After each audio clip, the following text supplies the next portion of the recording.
Hi friends, आपने introduction देख लिया होगा पॉलिनॉमियल्स का, है ना। आपने रीड आउट कर लिया होगा, पढ़ लिया होगा सारा। अब हम बात करेंगे कॉन्सेप्ट्स की, ठीक है। कॉन्सेप्ट्स की इन द सेंस मैं बस बेसिक बेसिक कॉन्सेप्ट बताऊंगी जिसके बेसिस पे आप अपनी एनसीईआरटी सॉल्व करोगे, ठीक है। फिर भी कोई डाउट होगा तो आई विल सॉल्व इट।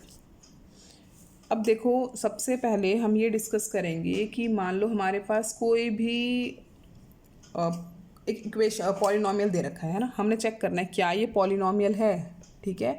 तो हमने फर्स्ट वीडियो में डिस्कस किया था कि कभी भी हम अगर पॉलिनॉमियल की बात कर रहे हैं तो उसकी जो वेरिएबल की पावर है ना, वो कभी भी फ्रैक्शन में नहीं होनी चाहिए, है ना। फ्रैक्शन में नहीं होनी चाहिए और ना ही नेगेटिव होनी चाहिए, ठीक है। तो जो पॉलिनॉमियल की जो पावर है हमारे पास, वो कभी भी नेगेटिव नहीं होनी चाहिए और कभी भी फ्रैक्शन नहीं होनी चाहिए। इसका क्या मतलब है, जैसे अगर मान लो मैं लिख रही हूँ x-2 + 3x + 5, ठीक है। तो यहाँ पर ये क्या हो गया, माइनस हो गया, तो ये हमारा पॉलिनॉमियल नहीं है, नॉट पॉलिनॉमियल। कंडीशन क्या होगी, क्योंकि इसकी पावर माइनस में है।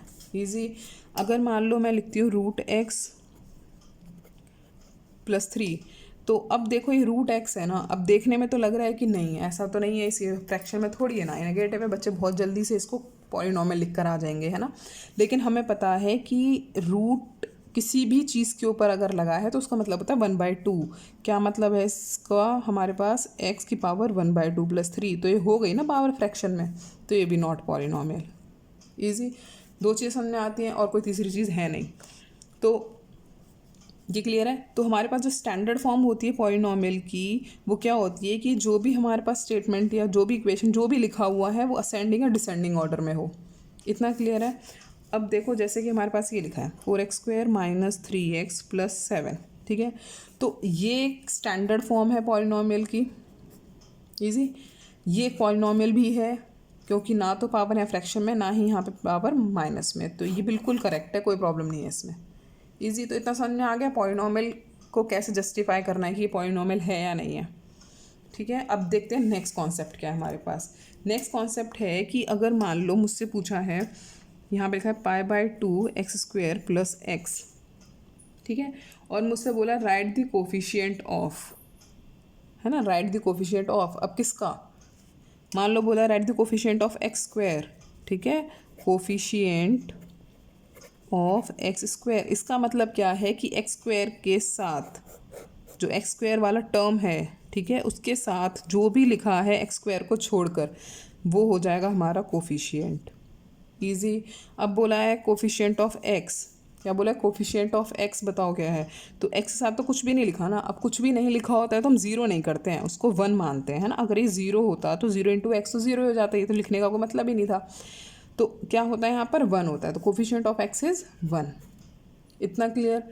नेक्स्ट देखो, अगर मान लो मेरे पास लिखा है कि √2x + 1, ठीक है। और मुझसे पूछा है कि ना what is the coefficient of x²। Easy. इसमें x² का कोफिशिएंट क्या है, क्लियर है।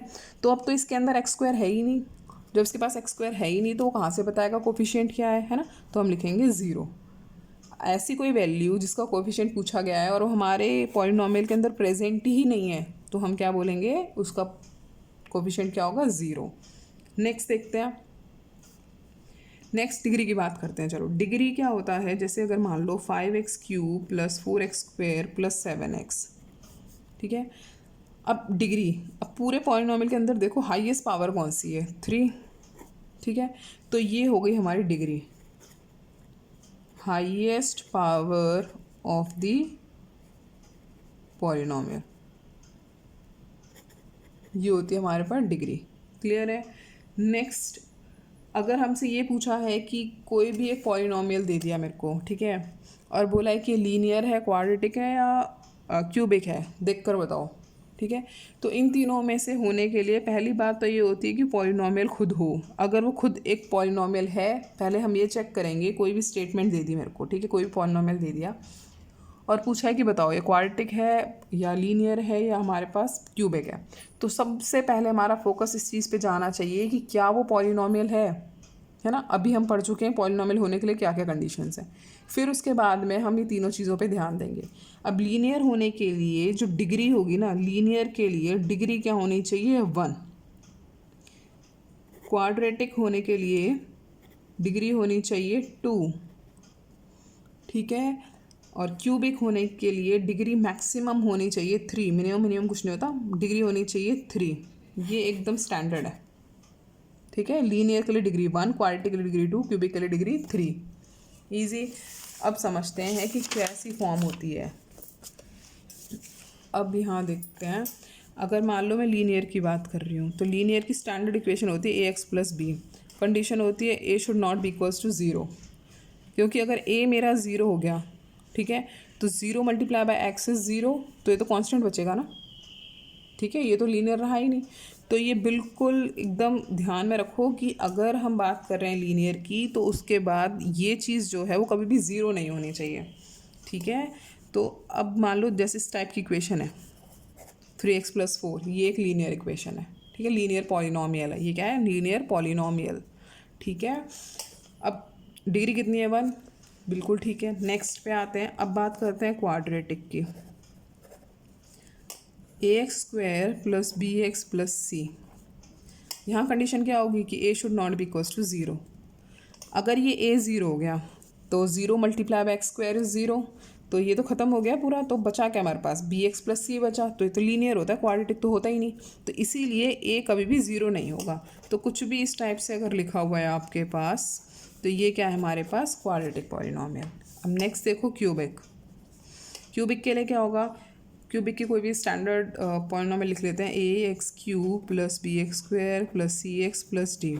इसकी कंडीशन क्या होगी कि a should not be equals to 0, easy.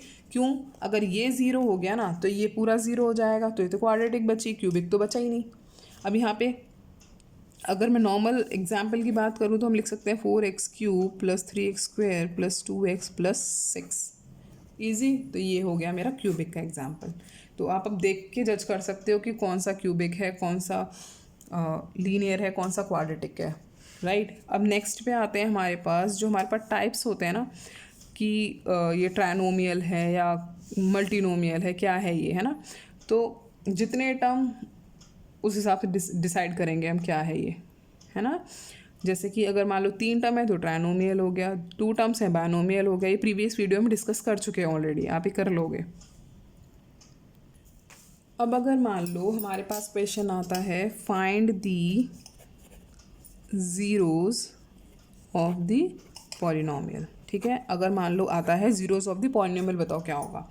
और हमें एक पॉलिनोमियल दे दिया px = 3x - 21, राइट। तो हमने क्या करना है, जो भी हमारे पास px या fx जो भी दे रखा है पॉलिनोमियल, हम उसको उठाएंगे सीधा 0 के इक्वल पुट कर देंगे, राइट। अब हमें पता है कि -21 है, उस साइड जाएगा तो प्लस का 21 हो जाएगा, क्लियर। अब 3 और x मल्टीप्लाई में है तो 3 यहाँ मल्टीप्लाई में है तो इक्वल्स टू के उस साइड जाएगा तो डिवाइड में आ जाएगा। अब 3 7 = 21, है ना। तो x की वैल्यू आ गई मेरे पास 7, ईजी।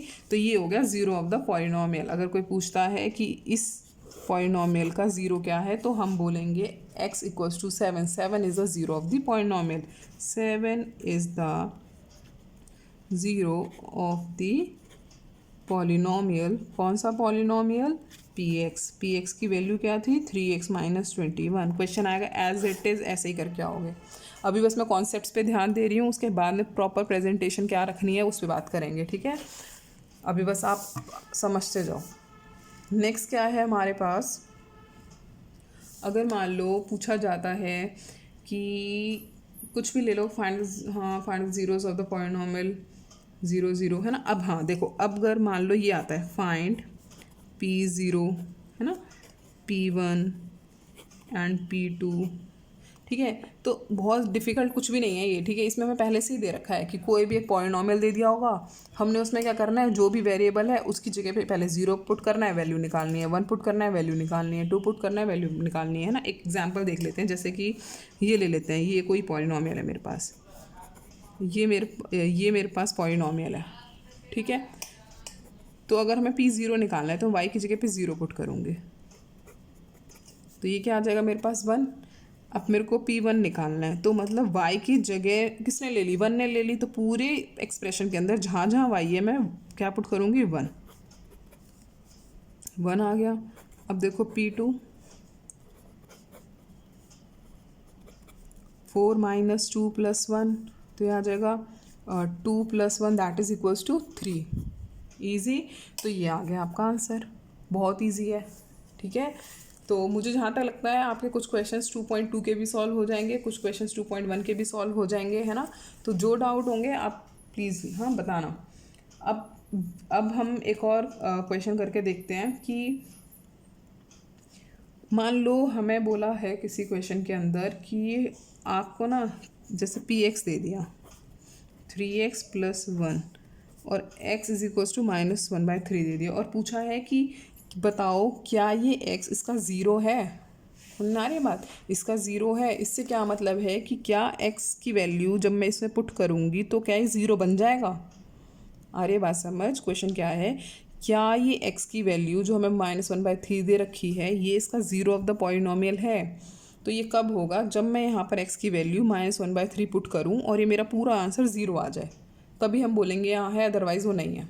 ठीक है, तो अब देखो p -1/3, 3 -1/3 प्लस 1, 3 से 3 कैंसिल, -1 प्लस 1 इक्वल्स टू 0। हाँ जी, -1/3 is the zero of px। ठीक है, अब देखो कई बार ऐसा भी होता है कि ज़ीरो ऑफ द पॉलिनोमियल नहीं बनता है ना। तो उस केस में क्या करेंगे, जब हमारा ज़ीरो नहीं आएगा तो नहीं है वो ज़ीरो ऑफ द पॉलिनोमियल, आ जाएगा तो ठीक है। अब देखो जैसे अगर मान लो ये एग्जांपल लेते हैं 2x प्लस 1 और x की वैल्यू हमें देखे 1/2। ठीक है, पुट करो, चलो ये आ गया, 2 से 2 कैंसिल हो गया, 1 plus 1 that is equals to 2। तो यहाँ ज़ीरो आ जाता तो मैं बोलती कि हाँ 1/2 is the zero of the polynomial, पर मेरा ज़ीरो नहीं आया ना, तो हम बोलेंगे no x is equals to 1/2 is not zero of the polynomial. Right, clear है। इतना सब कुछ आप रिवाइज करोगे, इसके बेसिस पे क्वेश्चंस करोगे एनसीईआरटी से, और जो नहीं आएगा you guys will let me know. Right, इसके बाद में हम लीनियर इक्वेशंस चैप्टर स्टार्ट करेंगे। Okay then.